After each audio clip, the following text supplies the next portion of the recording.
Salut à tous, il n'y a pas si longtemps je regardais une des nombreuses séries policières, car oui, il faut avouer qu'il y en a pas mal. Et je me suis posé une question. Comment font les enquêteurs pour déterminer à quelle arme correspond la balle qui a été trouvée sur les lieux du crime? Ou si vous préférez, comment détermine-t-il que l'arme trouvée sur les lieux du crime est celle qui a été utilisée? Bon, bien évidemment, petit curieux que je suis, j'ai fait mes petites recherches. Et si je vous expliquais tout ça?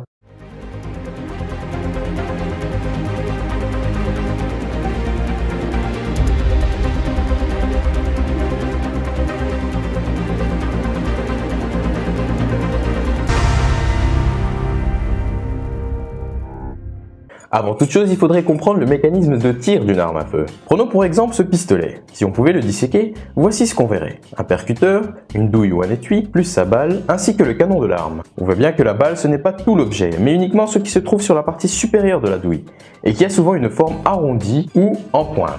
Question d'aérodynamisme. Mais par abus de langage, tout le monde appelle l'objet au complet une balle. Or, la distinction entre la balle et son étui est importante pour ce qui va suivre. J'espère que vous avez compris cela. Imaginons maintenant un bandit du nom de Monsieur X qui charge cette arme et appuie sur la gâchette. Mais que se passe-t-il? Le marteau va alors frapper le percuteur, qui va alors ensuite taper sur l'amorce. L'amorce, c'est la partie arrière de la douille, et c'est la douille qui contient la poudre.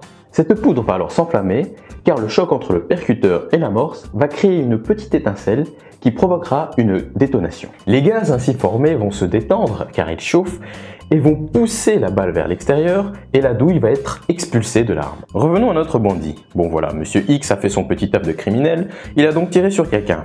Que se passe-t-il maintenant? L'agent Y, expert de la police scientifique, voit alors plusieurs cas possibles, mais on va se limiter à deux qui nous intéressent. Premier cas, Monsieur X a jeté l'arme à proximité de la scène de crime. On retrouve cette arme ainsi que la douille et on a bien évidemment la balle qui se trouve dans le corps de la victime. Deuxième cas, Monsieur X s'est enfui avec l'arme et il ne reste donc que la balle et sa douille. En tant qu'expert de la police scientifique, l'agent Y sait une chose que vous ne savez pas encore.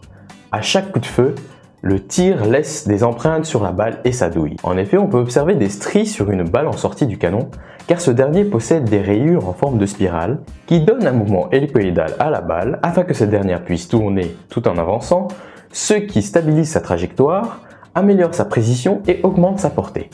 Yeah, Mr. White. Yes, science. Vous vous demandez alors sûrement comment les rayures sont imprimées sous forme de stries sur la balle. Eh bien, il s'avère que la balle possède un diamètre légèrement supérieur à celui du canon, ce qui fait qu'elle pénètre en force et se frotte aux rayures du canon, et donc l'incrustation de ces rayures se reflète sur la balle, et on observe alors des stries. Ce sont alors ces incrustations qui constituent ce qu'on appelle la signature balistique de l'arme. Ayant maintenant la balle sous la main, on peut alors faire correspondre cette balle à une arme. Mais un problème se pose.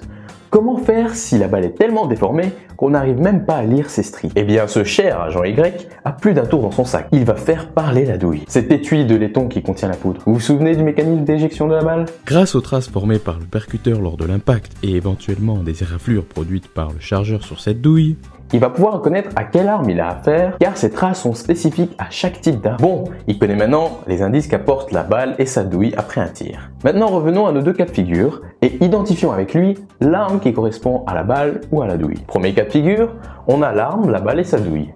On va alors tirer avec l'arme, puis comparer par exemple les traces laissées sur la balle avec la balle qu'on a retrouvée, ou alors comparer les douilles entre elles. Prenons pour exemple le cas où on compare les balles. On tire dans un puits rempli d'eau ou dans un tube bourré de coton afin d'éviter de trop déformer la balle et de mieux observer les stries. On compare alors les stries formées sur la balle test avec celles sur la balle retrouvée sur les lieux du crime. Pour cela, on utilise un macroscope de comparaison, ça ressemble à ça. Cet instrument permet de voir en même temps les deux balles pour comparer plus facilement.